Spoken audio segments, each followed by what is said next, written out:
Hi everyone, this is कोमल यादव। आज के class में हम लोग देखेंगे कि बायोडाइवर्सिटी एंड क्लासिफिकेशन का आगे जो वो हम लोगों ने क्लासिफिकेशन की क्या क्या इम्पोर्टेंस होती है वो सब तो हमने पढ़ाई कर ली। अब देखते हैं ये बायोडाइवर्सिटी में मेगा डाइवर्सिटी क्या होता है। तो चलिए स्टार्ट करते हैं क्लास को।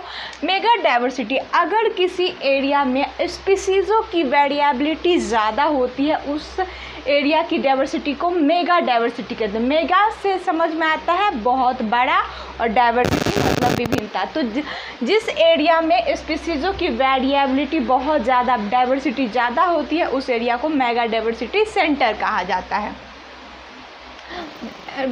इस वर्ल्ड में 12 मेगा डाइवर्सिटी सेंटर है। Brazil, Colombia, Ecuador, Peru, Mexico, जेडी, Madagascar, Australia, China, Indonesia, Malaysia and 12th है इंडिया।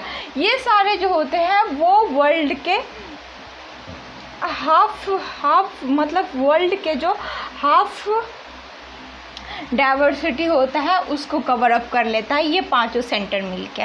फिर हम बात करें इंडिया की, तो इंडिया में लैंड एरिया जो है वो जहाँ पे जीव रह सकते हैं वो लैंड एरिया जो है 2.4% है टोटल वर्ल्ड का।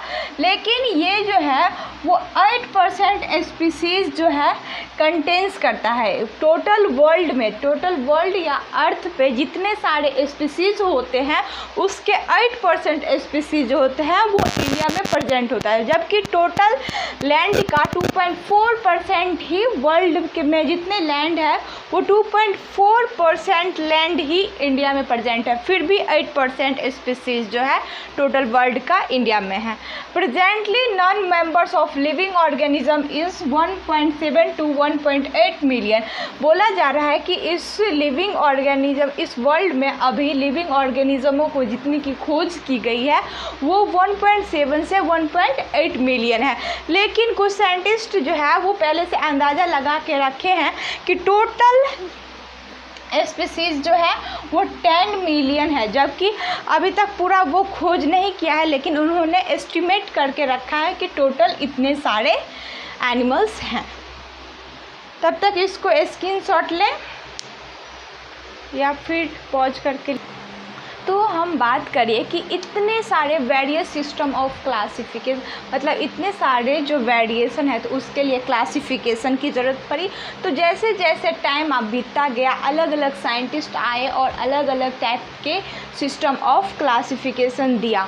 तो फिर इसमें से 2 ही सिस्टम ऑफ क्लासिफिकेशन ऐसी थी जिसको मान्यता प्राप्त हुई, और बाद बाकी जितने भी सिस्टम ऑफ क्लासिफिकेशन थे जैसे कि 3 सिस्टम, 4 सिस्टम, इस सब को मान्यता प्राप्त नहीं हुआ। 2 किंगडम, तो वेरियस सिस्टम ऑफ क्लासिफिकेशन इसको 2 भागों में बांटा गया। एक 2 किंगडम क्लासिफिकेशन और एक है 5 किंगडम क्लासिफिकेशन।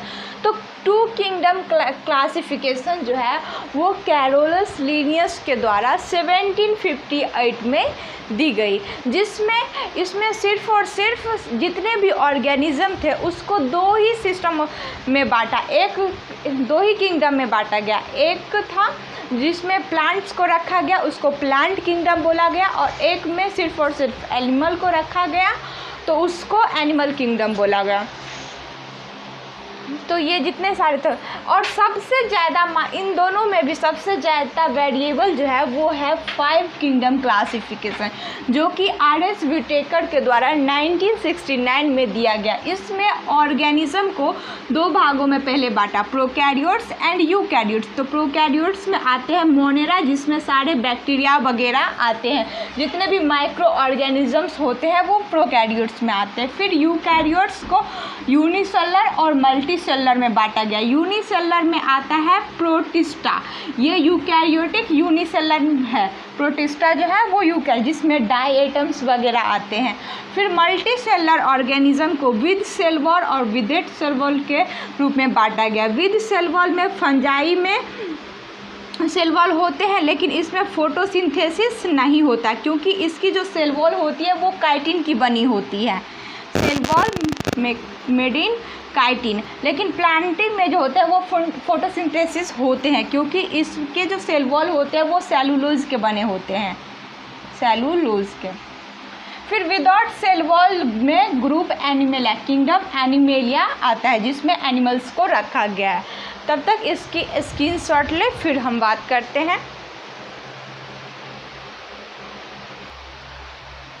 तो हम बात करते हैं कि वो 5 किंगडम क्लासिफिकेशन में कैसे कैसे किंगडम को अलग किया गया और कौन कौन से किंगडम्स हैं और उनमें कौन कौन से ऑर्गेनिज्म को रखा गया।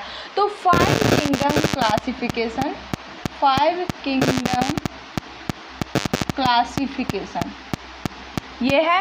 सबसे पहले Monera, protista, fungi, Plantae and animalia. तो ये जो मोनेरा है ये इसमें प्रोकैरियोटिक्स एनिमल्स आते हैं। प्रोटिस्टा यूकैरियोटिक है, fungi eukaryotic, Plantae eukaryotic and animalia भी यूकैरियोटिक है।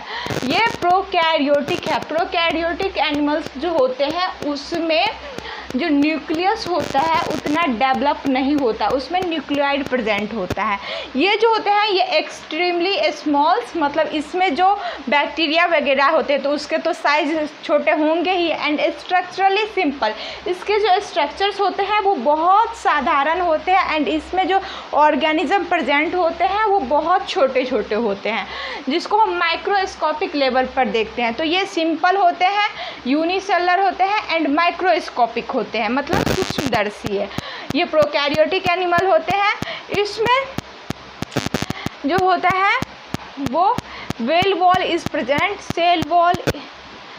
सेल वॉल जो होता है वो किसी ऑर्गेनिज्म में, इस मोनेरा के अंदर जो भी ऑर्गेनिज्म होते हैं तो उसमें किसी के अंदर सेल वॉल प्रेजेंट हो भी सकते हैं और किसी के अंदर सेल वॉल प्रेजेंट नहीं होते हैं। जैसे कि बैक्टीरिया, इसमें कौन कौन से जीव आते हैं? बैक्टीरिया जैसे salmonella typhi, vibrio cholerae, E coli, mycoplasma and blue green algae और साइनोबैक्टीरिया, जितने भी बैक्टीरिया वगैरह आते हैं वो मोनेरा किंगडम में आते हैं। फिर बात करें प्रोटिस्टा की, तो many types of unicellular eukaryotic, मतलब ये एक कोशिकीय यूकैरियोटिक सेल को कितने बांटा गया है? उस यूनिसेलुलर और मल्टीसेलुलर, जिसके शरीर जो होते हैं वो एक सेल से बने होते हैं उसको यूनिसेलुलर ऑर्गेनिज्म बोलते हैं, और जिस ऑर्गेनिज्म का बॉडी बहुत सारे मिलियन बिलियन सेल से बना होता है उसको हम मल्टीसेलुलर बोलते हैं। तो सेल भी 2 टाइप्स का होता है, एक जो होता है प्रोकैरियोटिक और एक होता है यूकैरियोटिक। प्रोकैरियोटिक सेल जो होते हैं उसमें न्यूक्लियस उतना ज़्यादा डेवलप नहीं होता है, सेल ऑर्गेनेल्स प्रेजेंट नहीं होते हैं, एंड यूकैरियोटिक्स में सेल ऑर्गेनेल्स प्रेजेंट होते हैं एंड इसके न्यूक्लियस जो होता है वो बहुत ज़्यादा डेवलप होते हैं। प्रोटिस्टा किंगडम में जो जीव आते हैं, जो ऑर्गेनिज्म, वो सिंपल होते हैं, यूनिसेलुलर होते हैं, eukaryotic organism, unicellular eukaryotic organism होते हैं। That is they are autotrophic, ये जो होते हैं वो ऑटोट्रॉफिक मतलब स्वपोषी होते हैं। Will some exhibit heterotrophic mode of nutrition, इसमें जो ऑर्गेनिज्म आते हैं वो तो स्वपोषी होते हैं, लेकिन कुछ जीव जो होते हैं वो हेटेरोट्रॉफिक मोड ऑफ न्यूट्रिशन भी करते हैं। ऑटोट्रॉफिक मतलब स्वपोषी, वो जो खुद से अपना भोजन तैयार करता है, और हेटेरोट्रॉफिक जो भोजन के लिए दूसरे पे डिपेंड होते हैं। तो इसके एग्जांपल्स हैं diatoms, protozoan such as paramecium, amoeba, euglena and unicellular algae. फिर हम बात करें किंगडम फंजाई की, तो ये सिंपल होते हैं, यूकैरियोटिक होते हैं, इसमें ये मल्टीसेलुलर यूकैरियोटिक होते हैं, यूनिसेलुलर यूकैरियोटिक नहीं होते। ये सब मल्टी है, ये यूनिसेलुलर यूकैरियोटिक है।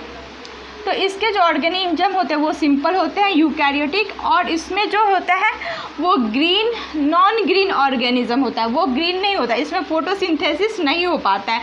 इसका सेल वॉल जो होता है वो काइटिन से बना होता है, मतलब उसमें शुगर प्रेजेंट होता है। मोस्ट फंजाई आर मल्टीसेलुलर, जैसे कि हमने बताया, कुछ ही ऐसे होते हैं जो यूनिसेलुलर होते हैं, जैसे कि for example east.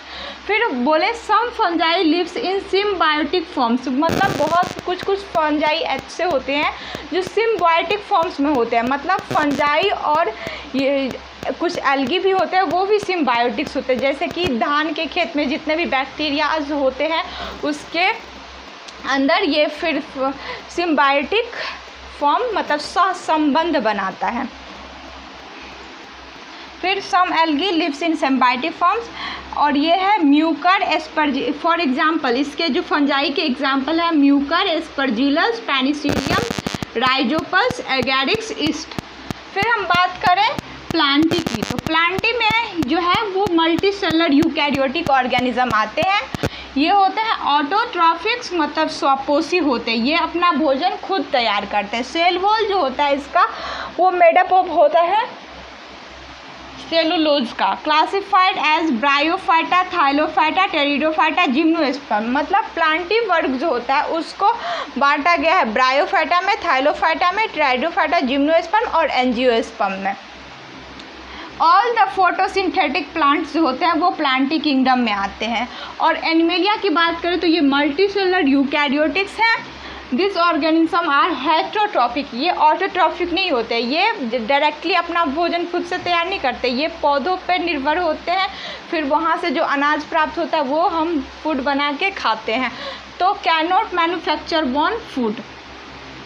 Cell wall जो होता है इसमें एब्सेंट होते हैं, सेल वॉल इसमें प्रेजेंट नहीं होता, इसलिए ह्यूमन की जो आरबीसी सेल्स होती है उसको अगर आप पानी में देंगे तो वो फट जाता है। क्यों? क्योंकि उसके प्रतिरोधक क्षमता नहीं है ना कि उसमें पानी में रह सके, क्योंकि उसमें सेल वॉल नहीं है।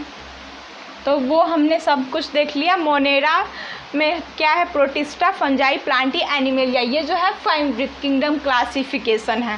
Thank you all of you. हमारे चैनल को सब्सक्राइब करें, वीडियो को लाइक करें, शेयर करें। Biodiversity and classification of organism एक लेक्चर में अब और ख़त्म हो जाएंगे।